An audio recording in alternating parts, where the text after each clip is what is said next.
नमस्कार। आपका अखबार के इस अंक में आपका स्वागत है। मैं हूं प्रदीप सिंह। आखिरकार राहुल गांधी ने केरल की वायनाड लोकसभा सीट छोड़ने का फैसला कर लिया। उनको मंगलवार तक ये फैसला करना था, वरना एक सीट की सदस्यता अपने आप चली जाती, जो कानूनी प्रावधान है। तो उन्होंने वायनाड सीट छोड़ने का फैसला किया। उसके साथ साथ कांग्रेस पार्टी ने ये घोषणा की कि वायनाड से प्रियंका वाड्रा चुनाव लड़ेंगी। अब देखिए, इस फैसले के पीछे 3 लक्ष्य हैं और तीनों को एक साथ साधने की कोशिश है। एक तो इन तीनों लक्ष्यों के अलावा जो हुआ है उसकी बात पहले कर लेते हैं। राहुल गांधी के बारे में लगातार ये छवि बनाने की कोशिश हो रही थी लंबे समय से, और ख़ास तौर से जुलाई 2019 के बाद से, कि राहुल गांधी इस बात से परेशान रहते हैं कि उन पर परिवारवाद का आरोप लगता है। उन्होंने कहा कि मैं किसी परिवार में पैदा हुआ हूं, ये मेरे वश में नहीं है, लेकिन मैं नहीं चाहता कि परिवारवाद को बढ़ावा मिले।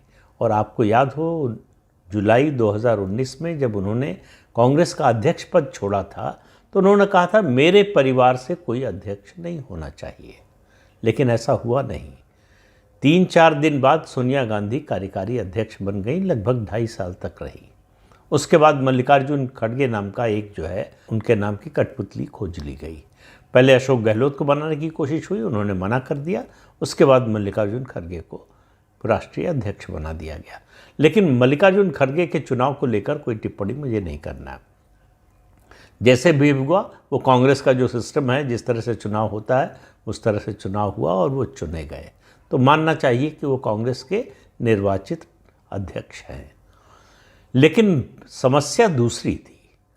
कांग्रेस के निर्वाचित अध्यक्ष होना एक बात है, लेकिन कोई अध्यक्ष पद के साथ जो अधिकार आते हैं वो न मिलना दूसरी बात थी। तो ये माना जा रहा था कि राहुल गांधी ही पार्टी को चला रहे हैं, और सच बात भी यही थी। सारे फैसले राहुल गांधी की मर्जी के मुताबिक हो रहे थे। यहाँ तक भी कोई समस्या नहीं थी। राहुल गांधी का ये जो अपनी छवि बनाने की कोशिश थी और उसमें जोड़ा गया 2019 का चुनाव नहीं लड़ी, और फिर 2024 का चुनाव नहीं लड़ी, और 2022 में भी पूरे उत्तर प्रदेश की प्रभारी थी, लेकिन विधानसभा चुनाव नहीं लड़ी। कहा यह गया कि राहुल गांधी ऐसा नहीं चाहते हैं। राहुल गांधी नहीं चाहते कि उनके परिवार से 3-3 लोग सदन में हों। अब इस मुद्दे को खूब प्रचारित किया गया। जो कांग्रेस का पूरा इकोसिस्टम है वो इस प्रचार में जुट गया कि दरअसल राहुल गांधी परिवारवाद से जितना हो सके दूर जाने की कोशिश कर रहे हैं। वो परिवारवाद को बढ़ावा नहीं देना चाहते। इसके लिए उन्होंने अपनी बहन को भी चुनाव लड़ने से रोक दिया। तो माना जा रहा था कि प्रियंका वाड्रा अमेठी से चुनाव लड़ेंगी, राहुल गांधी रायबरेली से चुनाव लड़ेंगे। जब ये चल रहा था तो ये कहा गया कि नहीं, राहुल ने रोक दिया है कि अमेठी से प्रियंका नहीं लड़ेंगी, क्योंकि एक साथ तीनों लोग जो है, सोनिया गांधी पहले ही राज्यसभा में पहुंच चुकी हैं, राहुल गांधी वायनाड से लोकसभा सदस्य पहले भी थे, इस बार भी चुने गए हैं, तो तीनों लोग नहीं होंगे, इससे अच्छा मैसेज नहीं जाएगा। लेकिन दरअसल चुनाव जीतने की या हारने की कहें आशंका के डर से ऐसा हो रहा था। उत्तर प्रदेश विधानसभा का जो चुनाव नतीजा आया उससे कांग्रेस और गांधी परिवार के मन में बड़ी हताशा हुई। 2.3% वोट मिले 2022 के विधानसभा चुनाव में, और कुल 2 सीटें मिली विधानसभा की 403 में से। वो भी ये जो दोनों सीटें जीतने वाले जो लोग हैं वो अपने बूते पर जीते हैं, कांग्रेस पार्टी के नाम पर नहीं जीते।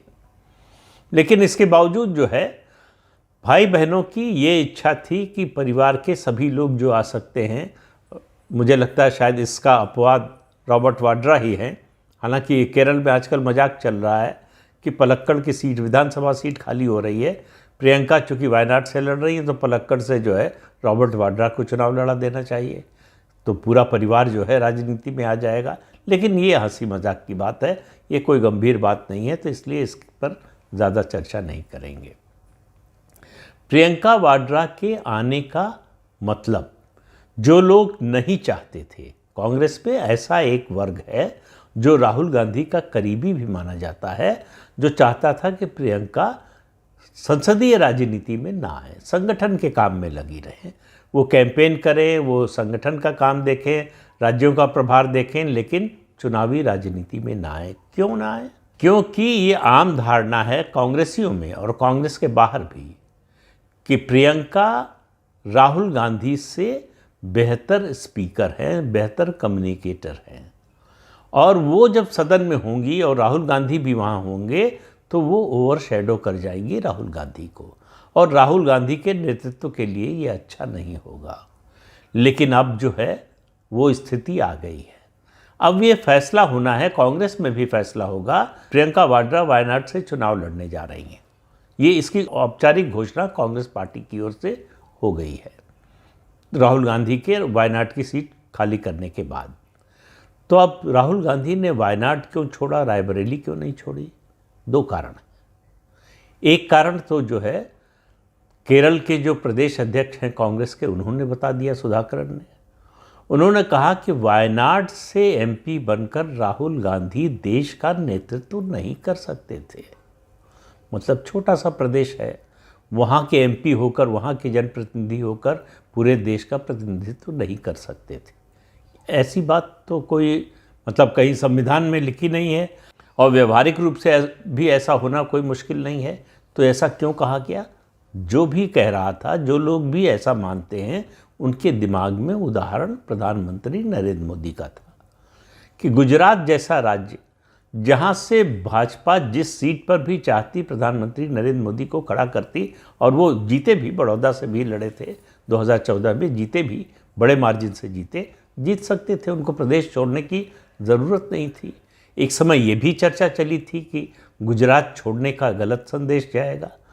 लेकिन उत्तर प्रदेश जैसा राज्य, वहाँ से अगर आप सांसद नहीं हैं, आप जनप्रतिनिधि नहीं हैं, तो आपके लिए प्रधानमंत्री का पद दूर नज़र आता है। अभी तक केवल एक नेता ऐसे हुए हैं जिन्होंने 5 साल प्रधानमंत्री का कार्यकाल पूरा किया है, और वो उत्तर प्रदेश से नहीं चुने गए थे। उनका नाम था पीवी नरसिंह राव। 5 साल तक वो रहे। उसके अलावा भी जो लोग रहे, भले ही थोड़े समय के लिए रहे, लेकिन उनकी भी संख्या बहुत कम है। मैं गुलजारी लाल नंदा की बात नहीं कर रहा हूँ। मैं पहली बार बने थे प्रधानमंत्री मोरारजी देसाई 1977 में। उसके बाद जो है, जब राष्ट्रीय मोर्चा की सरकारें बनी, 2 सरकारें बनी, तो HD देवगौड़ा और इंद्र कुमार गुजराल ये प्रधानमंत्री बने। ये दोनों ही उत्तर प्रदेश से सांसद नहीं थे, जनप्रतिनिधि नहीं थे। उसके अलावा जितने प्रधानमंत्री हुए हैं, सब के सब का उत्तर प्रदेश से नाता रहा है, जवाहरलाल नेहरू से लेकर अभी नरेंद्र मोदी तक। तो नरेंद्र मोदी को जब उत्तर प्रदेश लाया गया था, तो उस समय उत्तर प्रदेश में भाजपा की स्थिति बहुत खराब थी। उनके आने के बाद, बनारस से उम्मीदवार बनने के बाद, भारतीय जनता पार्टी एकदम से उत्तर प्रदेश में उठ गई, और उसका असर बिहार पर भी पड़ा। तो पूरे उत्तर भारत पर उसका असर पड़ा। और नरेंद्र मोदी की लोकप्रियता उस समय ऐसी थी, वो एक उम्मीद की किरण नज़र आ रहे थे। क्या राहुल गांधी के बारे में ऐसी बात कही जा सकती है? क्या लोगों को राहुल गांधी एक उम्मीद की किरण या फिर नई उम्मीद जगाने वाले नेता के रूप में दिखाई देते हैं? प्रधानमंत्री बनने से पहले नरेंद्र मोदी जब 2014 में पहला चुनाव लड़े, तो संसदीय राजनीति में उनका पहला कदम था। उससे पहले संसद का चुनाव कभी नहीं लड़े थे, राज्यसभा में तो आए ही नहीं थे। जितने समय रहे विधायिका में रहे, मतलब विधानसभा में रहे, गुजरात की विधानसभा में, वो भी जब मुख्यमंत्री बने तभी विधानसभा गए। तो राहुल गांधी 20 साल से राजनीति में है, संसदीय राजनीति में है, और 3 बार जो है अमेठी से चुनाव जीत चुके हैं, और 1 बार वायनाड से जीत चुके हैं। अब दूसरी बार जीते हैं इस बार 2024 में। तो उनके मन में प्रधानमंत्री बनने की इच्छा पूरी तरह से जागृत हो गई है। ये जो 5 साल उसको दबाया जाता रहा, जो चुनाव प्रचार के दौरान इंडिया अलायंस जब बना तब उसको दबाया गया, ये कांग्रेस पार्टी सजग होकर ये कोशिश करती रही, ये बात भी न निकलने पाए कि राहुल गांधी प्रधानमंत्री पद के उम्मीदवार हो सकते हैं कांग्रेस पार्टी की ओर से या फिर इंडिया अलायंस की ओर से। इंडिया अलायंस में तो इस नाम पर सहमति थी नहीं राहुल गांधी के नाम पर, बल्कि इंडिया अलायंस टूट जाता अगर कांग्रेस पार्टी राहुल गांधी को प्रधानमंत्री पद का उम्मीदवार बनाने की कोशिश भी करती। बनाना तो संभव नहीं था, और कौन लोग विरोध कर रहे थे बड़ा स्पष्ट था। तो इसलिए राहुल गांधी का प्रधानमंत्री पद का उम्मीदवार बनना 2024 में लगभग असंभव हो गया था, जबकि 2019 में वो कांग्रेस पार्टी के प्रधानमंत्री पद के उम्मीदवार थे और कांग्रेस पार्टी के राष्ट्रीय अध्यक्ष भी थे। इसके बावजूद 2024 में कांग्रेस ये हिम्मत नहीं जुटा पाई। लेकिन अभी एक विदेशी अखबार फाइनेंशियल टाइम्स को राहुल गांधी ने एक इंटरव्यू दिया है। उसमें उन्होंने कहा कि ये सरकार बड़ी फ्रेजाइल है, बड़ी नाजुक है, मतलब ज़रा सा भी इधर उधर हुआ, कुछ गड़बड़ हुआ तो ये सरकार गिर सकती है। और कांग्रेस सहित पूरे विपक्ष की नज़र दो पार्टियों, दो नेताओं पर है, चंद्रबाबू नायडू की तेलुगु देशम पार्टी और नीतीश कुमार की जनता दल यूनाइटेड। दोनों पर इनको लगता है कि ये अगर खिसकेंगे तो हो सकता है और लोग खिसके और सरकार गिर सकती है। मैंने पहले भी एक वीडियो में कहा था कि ये आज़ाद भारत की पहली गठबंधन की, चुनाव पूर्व गठबंधन की पूर्ण बहुमत की सरकार है। इससे पहले किसी भी चुनाव पूर्ण गठबंधन को बहुमत नहीं मिला था, बहुमत का जनादेश नहीं मिला था। जो भी गठबंधन की सरकारें बनी वो चुनाव बाद जो गठबंधन हुए उनके कारण बनी, या फिर जो है उनको बहुमत तभी मिला जब पोस्ट पोल अलायंसेस हुए। वो चाहे अटल बिहारी वाजपेयी की सरकार हो, मनमोहन सिंह की सरकार हो, दोनों समय में, या वीपी सिंह की सरकार की भी बात कर लें वो भी। तो कुल मिलाकर ये सरकार अपने आप में एक अनोखी सरकार है। ये पहला प्रयोग इस तरह का भारत के मतदाता ने किया है जब एक पार्टी की बजाय एक गठबंधन को पूर्ण बहुमत दिया है। ये जो कहा जा रहा है कि अब गठबंधन की सरकारों का ज़माना आ गया, एक पार्टी के शासन का समय चला गया, मैं अभी इससे पूरी तरह सहमत नहीं हूँ। अभी पूर्ण बहुमत के मुद्दे से मतदाता हटा नहीं है। उसने भारतीय जनता पार्टी को भले ही पूर्ण बहुमत न दिया हो, लेकिन उसके गठबंधन को पूर्ण बहुमत दिया और ठीक ठाक पूर्ण बहुमत दिया। तो पूर्ण बहुमत की सरकार बने, ये मतदाता के मन में कहीं ना कहीं है, वो एक पार्टी की हो, गठबंधन की हो, इससे उसको ज़्यादा फर्क नहीं पड़ता। ऐसा ये 2024 का जनादेश कहता है। तो राहुल गांधी की इच्छा जागी है। तो केरल के जो प्रदेश अध्यक्ष हैं उन्होंने जो बात कही उसको जरा आप सोच कर देखिए कांग्रेस के दूसरे नेताओं के बयानों के संदर्भ में। सबको ये लग रहा है कि यही मौका है जब राहुल गांधी देश के प्रधानमंत्री बन सकते हैं। इसलिए आप देखेंगे कांग्रेस के नेता सुबह शाम रोज़, अभी सरकार बने जुमा कुछ दिन हुए हैं, 9 जून को शपथ ग्रहण हुआ है प्रधानमंत्री का और उनके मंत्रिमंडल का, और उसके बाद से लगातार कहा जा रहा है कि ये सरकार लंबे समय नहीं चलेगी। तो योजना क्या है? राहुल गांधी चाहते हैं कि ये सरकार 1 साल, 1.5 साल, 2 साल मैक्सिमम चले, मध्यावधि चुनाव। ये लक्ष्य है इंडी गठबंधन और ख़ासतौर से कांग्रेस का कि मध्यावधि चुनाव हो। उनको लगता है कि मध्यावधि चुनाव हुआ तो अभी जो उनकी स्थिति है, अभी जो उनकी संख्या है सदन में, वो बढ़ जाएगी। अब उसका आधार क्या है ये वही बता सकते हैं। ऐसा कोई संकेत दिखाई नहीं देता। बीजेपी ने जो गलती 2024 में की, वो अगर मान लीजिए, तर्क के लिए कहते हैं, मान लीजिए मध्यावधि चुनाव होते हैं तो फिर वो गलती दोहराएगी, इसको मानने का कोई कारण नहीं है। और भारतीय जनता पार्टी का जो संगठन है और प्रधानमंत्री नरेंद्र मोदी की लोकप्रियता में ऐसी कोई कमी नहीं आई है। ये बात ज़रूर है कि उन पार्टी की अपेक्षा के अनुरूप सीटें नहीं आई, वोट प्रतिशत भी उसके अनुरूप नहीं आया। जाहिर है वोट प्रतिशत नहीं आया तो सीटें भी कम होना स्वाभाविक ही है। तो इसलिए जो है कांग्रेस को कोई बहुत बड़ी छलांग मिली हो, कोई बहुत बड़ी सफलता मिली हो, वो 53 सीटें थी उसकी पिछली लोकसभा में, अभी 99 पे पहुंची है, 100 क्रॉस नहीं कर पाई है। और ये लगातार 10वां लोकसभा चुनाव था जब कांग्रेस पार्टी को अकेले बहुमत नहीं मिला, और ये लगातार तीसरा चुनाव है जब कांग्रेस विरोधी पार्टी को या गठबंधन को पूर्ण बहुमत मिला है। प्रधानमंत्री नरेंद्र मोदी, ये अखबारों में छप चुका है, चैनल्स पर चल चुका है, सब जगह चर्चा में है, जवाहरलाल नेहरू के बाद दूसरे व्यक्ति हैं जो लगातार तीसरी बार प्रधानमंत्री बने हैं, चुनकर आए। तो इसलिए जो है ये मानना कि ये सरकार बहुत कमज़ोर है और चल नहीं पाएगी। एक और तर्क दिया जाता है कि मोदी को गठबंधन की सरकार चलाने का अनुभव नहीं है। गुजरात में जब 13 साल मुख्यमंत्री रहे तो पूर्ण बहुमत की सरकार रही। 10 साल प्रधानमंत्री रहे तो पूर्ण बहुमत की सरकार रही, लेकिन मोदी सबसे ज़्यादा चमकते हैं जब उनके सामने कोई चुनौती होती है। तो चुनौती को अवसर में कैसे बदला जाता है, ये नरेंद्र मोदी को आता है। तो मुझे नहीं लगता कि जो परिस्थिति है, ख़ास तौर से जो दो गठबंधन के साथी हैं, तेलुगु देशम के चंद्रबाबू नायडू और जनता दल यूनाइटेड के नीतीश कुमार, दोनों का जो राजनीतिक अनुभव है, प्रशासनिक अनुभव है, और दोनों के जो प्रधानमंत्री नरेंद्र मोदी से संबंध रहे हैं और हैं, उसको देखते हुए इस सरकार पर कोई उनकी ओर से खतरा आएगा ऐसा दिखाई नहीं दे रहा। हालांकि राजनीति में कुछ भी असंभव नहीं होता, लेकिन उन दोनों के चले जाने के बाद भी सरकार अल्पमत में आ जाएगी ऐसा नहीं दिखाई दे रहा है। उसके अलावा भारतीय जनता पार्टी लगातार कोशिश कर रही है कि जो निर्दलीय जीते हैं उनमें से ज़्यादा लोगों का समर्थन हासिल किया जा सके।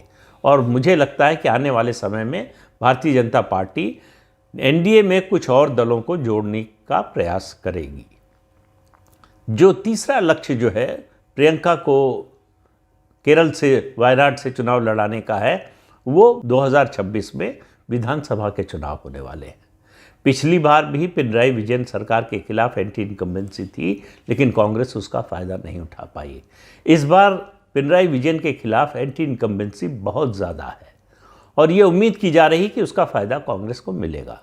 और प्रियंका वाड्रा के वहाँ से सांसद होने और वहाँ कैंपेन करने का कांग्रेस पार्टी को फ़ायदा मिलेगा, ऐसा कांग्रेस पार्टी का मानना है कि जो एंटी इनकम्बेंसी का वोट है, क्योंकि इस समय केरल में कांग्रेस पार्टी के पास ऐसा कोई स्टेट लीडर नहीं है जो इससे पहले हुआ करते थे। पूर्व मुख्यमंत्री जो चांडी थे उनका निधन हो चुका है और उनके कद का कोई नेता केरल में इस समय कांग्रेस पार्टी में नहीं है। तो एक लीडरशिप वैक्यूम जो है यूडीएफ में, यूनाइटेड डेमोक्रेटिक फ्रंट जो कांग्रेस के नेतृत्व वाला है, उसमें है। तो कांग्रेस को लग रहा है कि उसकी कमी जो है राहुल गांधी और प्रियंका वाड्रा दोनों मिलकर कर सकते हैं। अब ये होगा नहीं होगा ये 2026 में पता चलेगा, लेकिन कांग्रेस की रणनीति ये है, उसमें कितना सफल होती है ये देखने की बात होगी। अब सीपीएम के लिए, लेफ्ट डेमोक्रेटिक फ्रंट और ख़ास तौर से सीपीएम के लिए वायनाड का चुनाव एक तरह से करो या मरो का प्रश्न है।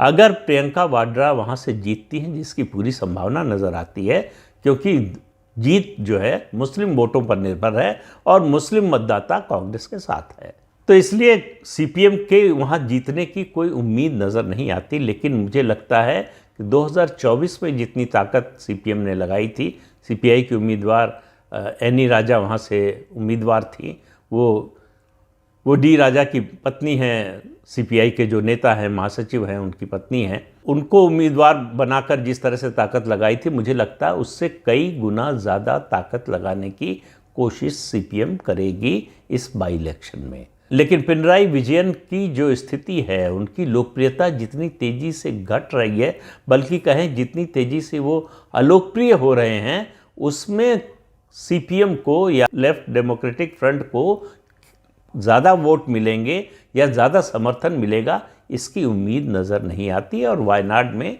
वैसे भी जो डेमोग्राफी है उसके हिसाब से भारतीय जनता पार्टी कमज़ोर है। भारतीय जनता पार्टी उस इलाके में भी, केरल में भी, हालांकि हिंदू वोटों का उसने ध्रुवीकरण किया है, लेकिन इतने बड़े पैमाने पर नहीं किया है कि वायनाड से उस जीतने की कोई गुंजाइश बने। तो ऐसे में कांग्रेस पार्टी को लगता है कि प्रियंका वाड्रा को वायनाड से उतारकर उसके दोनों हाथों में लड्डू होगा कि नहीं 2026 में पता चलेगा, जब विधानसभा चुनाव होंगे। तो आज के अंक में इतना ही, अगले अंक में फिर मिलेंगे किसी नए मुद्दे के साथ।